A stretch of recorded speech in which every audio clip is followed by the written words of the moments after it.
Assalamualaikum warahmatullahi wabarakatuh. Salam sehat, salam sejahtera untuk kita semua.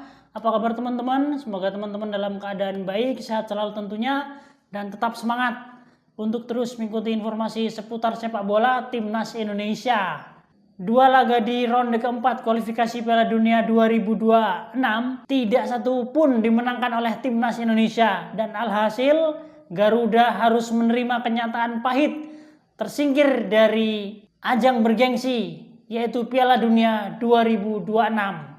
Pupus sudah harapan Timnas Indonesia untuk melaju ke Piala Dunia 2026. Nah, kegagalan Timnas Indonesia ini di roasting oleh salah satu TV swasta nasional. Sebelumnya, presenter ini juga pernah merosting atas Timnas Malaysia atau Harimau Malaya yang terkena sanksi oleh FIFA. Kali ini si presenter merosting kegagalan Timnas Indonesia di ronde 4 kualifikasi Piala Dunia. Roastingan yang segar dan cukup membuat kita tertawa dan tentunya sangat fresh untuk kita simak. Nah, bagaimana keseruan roastingan dari salah satu TV ini? Kita simak videonya ya guys. Kali ini saya tidak ngomong lagi, kita simak saja videonya yang cukup fresh ini. Berita malam ini kita akan bahas soal mimpi yang sudah setinggi langit tapi realitanya bikin hati sakit. Waduh. Ada yang marah, ada yang gibah, ada yang pasrah sambil ngelus dada. Ini udah biasa. Ada juga yang bertinyi-tinyi, bertanya-tanya, jangan-jangan Garuda belum siap terbang tinggi. Atau kita yang berharap terlalu tinggi. Jadi Timnas Indonesia gagal lolos ke Piala Dunia usai ditekuk Irak 0-1 dalam laga babak keempat kualifikasi Piala Dunia 2026 pada Minggu 12 Oktober dini hari. Bertanding di Stadion King Abdullah Sport City di Jeddah, skuad Garuda sebenarnya tampil lebih baik daripada saat melawan Arab Saudi di laga perdana. Betul. Namanya juga pertandingan, kadang kita main bagus, kadang lawannya main lebih bagus. Umpan sudah tepat sasaran, serangan udah menekan, tapi gawang sendiri yang kebobolan. Nasib. Nggak pakai lama usai kalah dari Irak, dua nama, Erik dan Patrick langsung jadi omongan. Kalau Erick Thohir disorot sebagai ketum PSSI, yang bawa pelatih Patrick Kluivert dan sekarang lagi didesak buat pecat Kluivert. Apakah ketum PSSI akan dipanggil Menpora? Sama. Oh sama orangnya ya?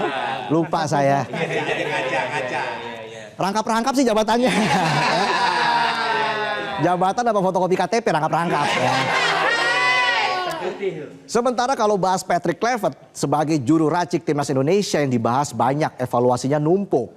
Jadi dalam laga kontra Irak, skuad Merah Putih sejak awal terus menekan pertahanan singa Mesopotamia.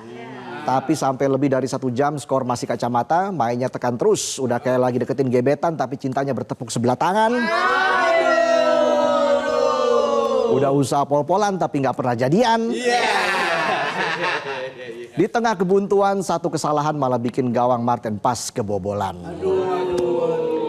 Suasana di Jeddah pecah, kubu Irak bersorak gembira sementara kubu Indonesia berteriak kecewa. Kluivert cuma bisa duduk nunduk. Bahkan pas pertandingan udah kelar semua pemain timnas nyamperin supporter. Lah Kluivert masih aja duduk di bench.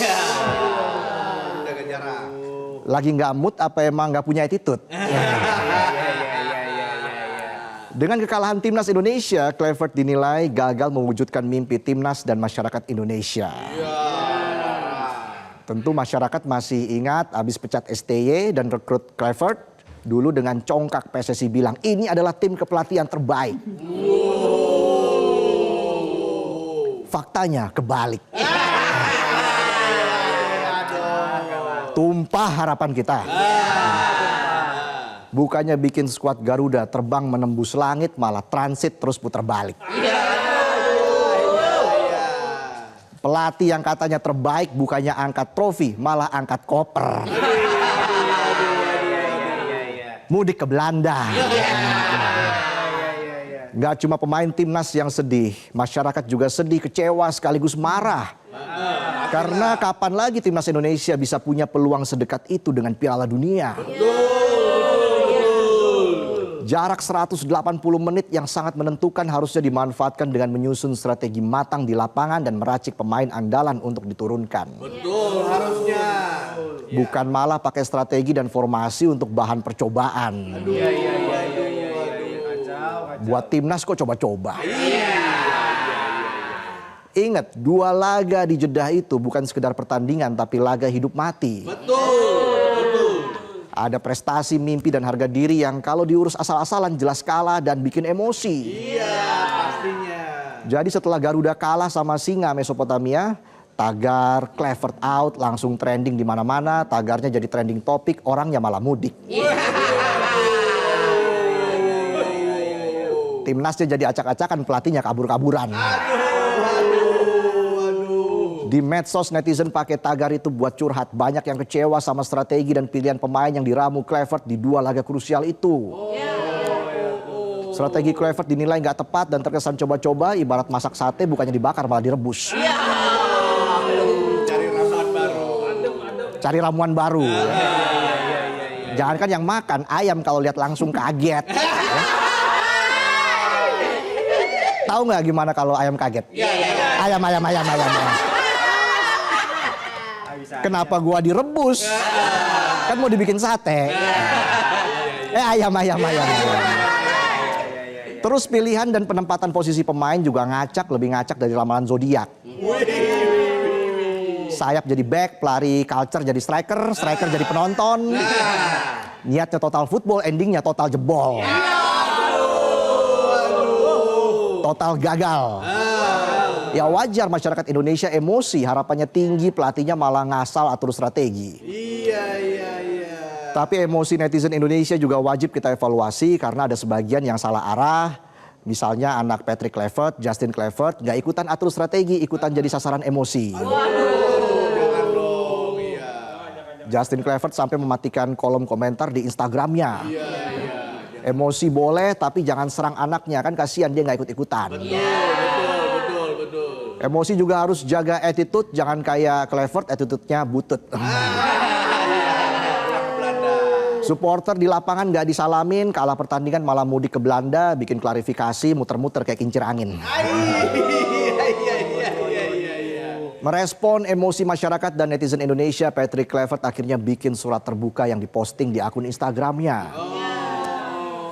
Ya elah Bang Patrick, gini amat, kasih statement kok lewat medsos, itu pelatih apa pelakor?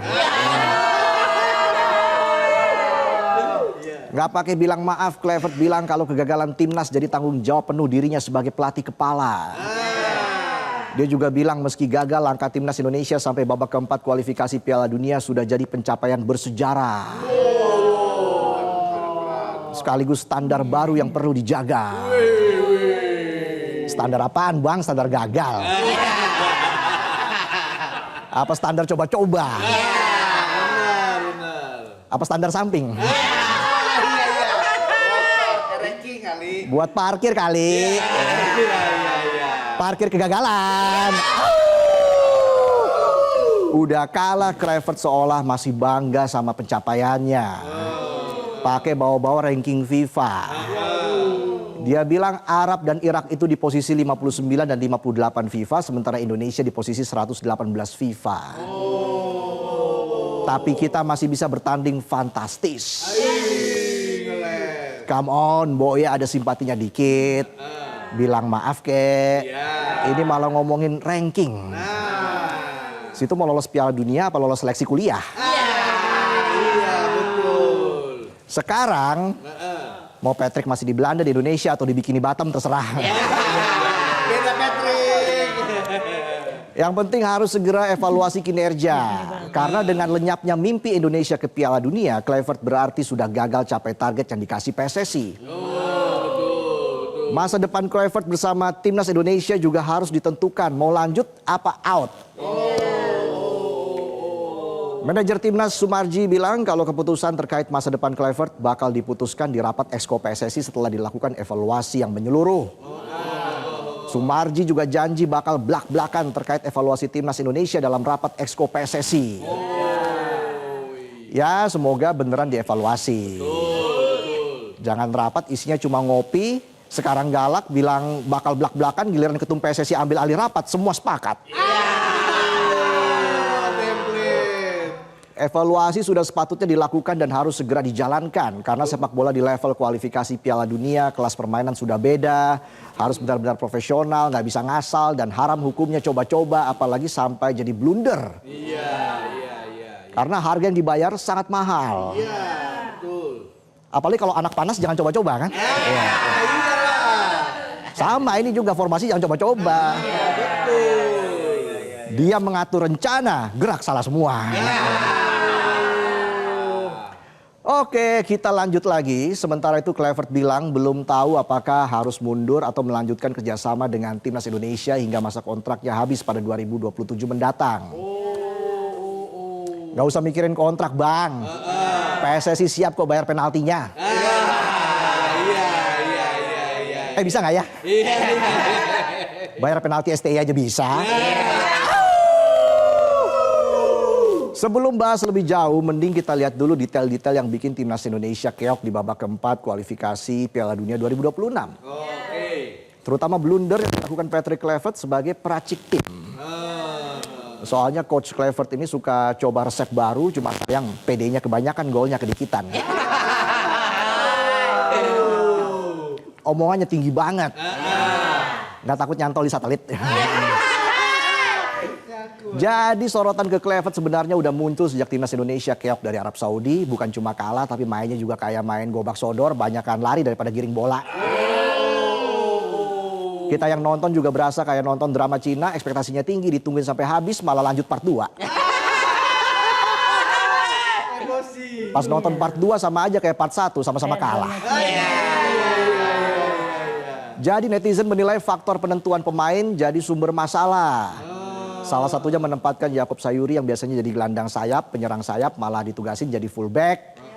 Bikin pecinta bola Indonesia nggak habis pikir sama Kluivert. Ibarat punya gebetan bukannya disuruh jaga hati, malah disuruh jaga lilin.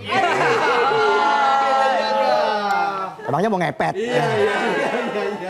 Kluivert juga dianggap melakukan blunder ketika memainkan Mark Klok dan Beckham Putra Nugraha. Ini juga jadi pertanyaan besar, apa pertimbangan Kluivert menurunkan dua pemain itu?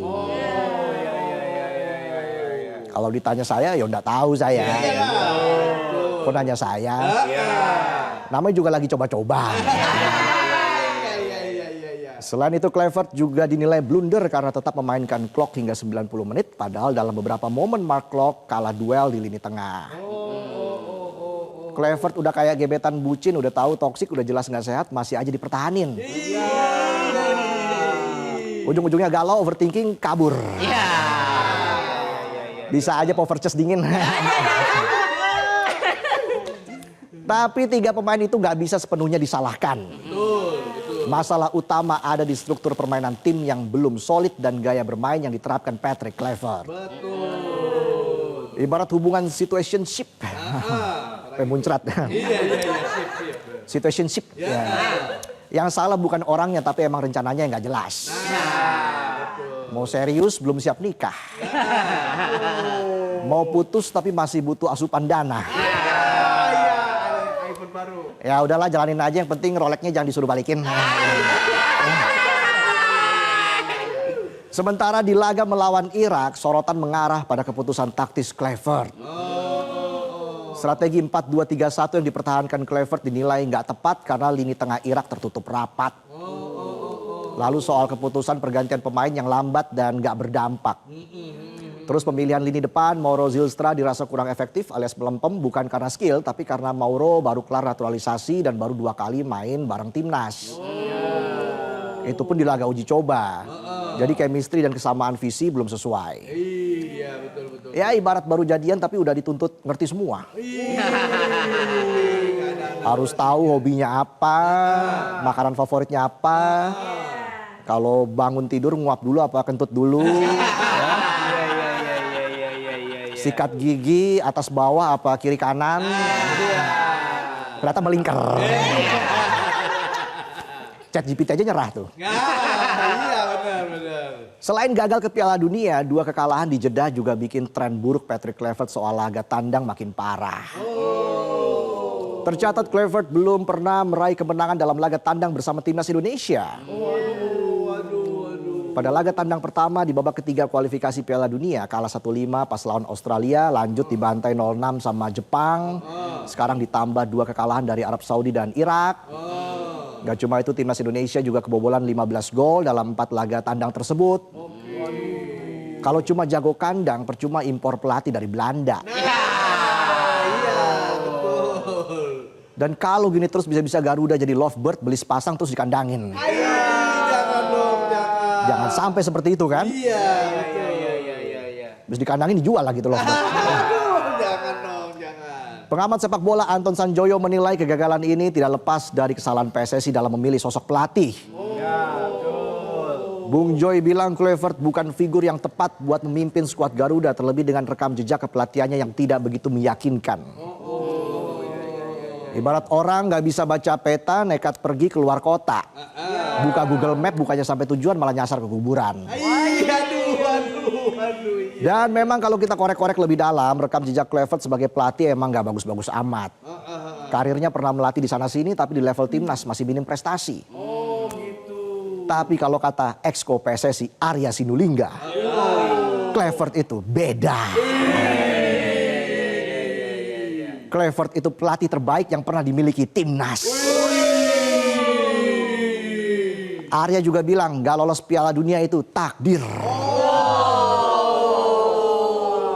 Kalau menang berkat Pak Erick Thohir, giliran kalah takdir.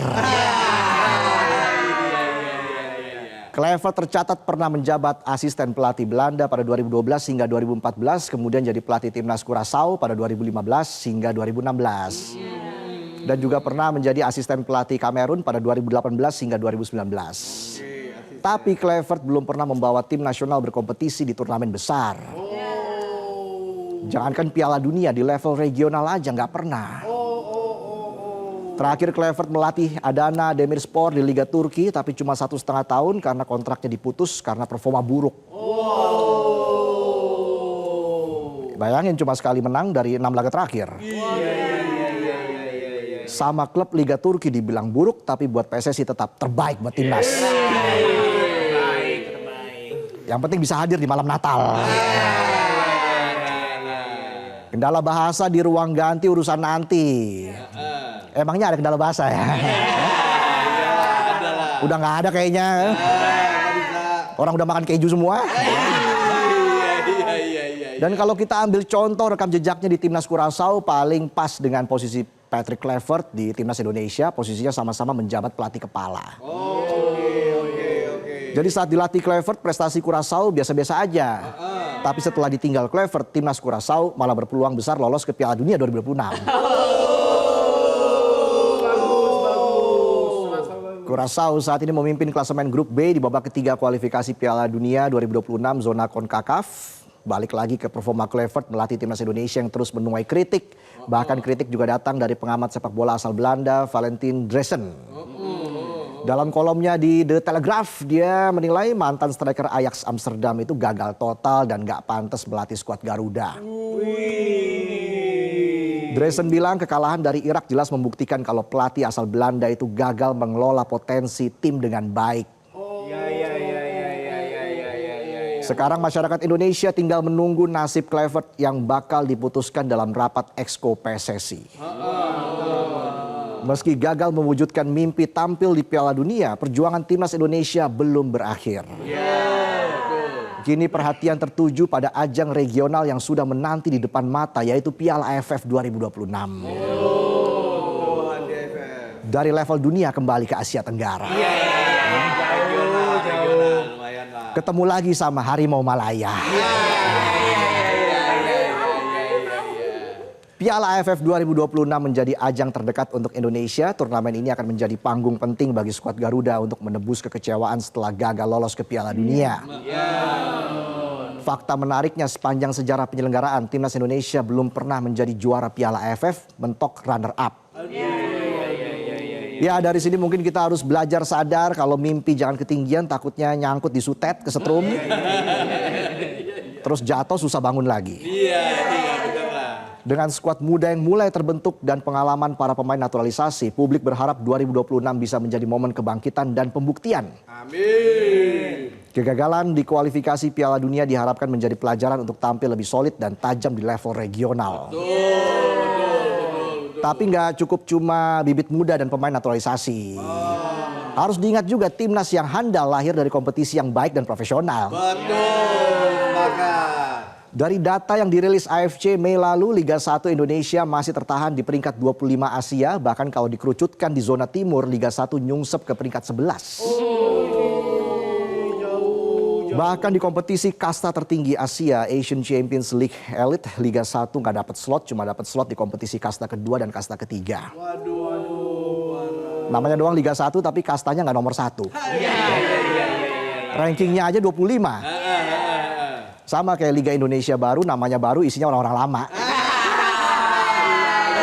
Iya lagi. Pada akhirnya dari babak kualifikasi Piala Dunia ada pembelajaran yang bisa diambil. Salah strategi, salah formasi bisa mengubur mimpi. Dan yang paling penting kalau sampai salah pelatih, Garuda yang kini terjatuh akan susah bangun lagi. Dan jangan berharap sang Garuda bisa terbang tinggi. Latihan mulu, menangnya entar dulu.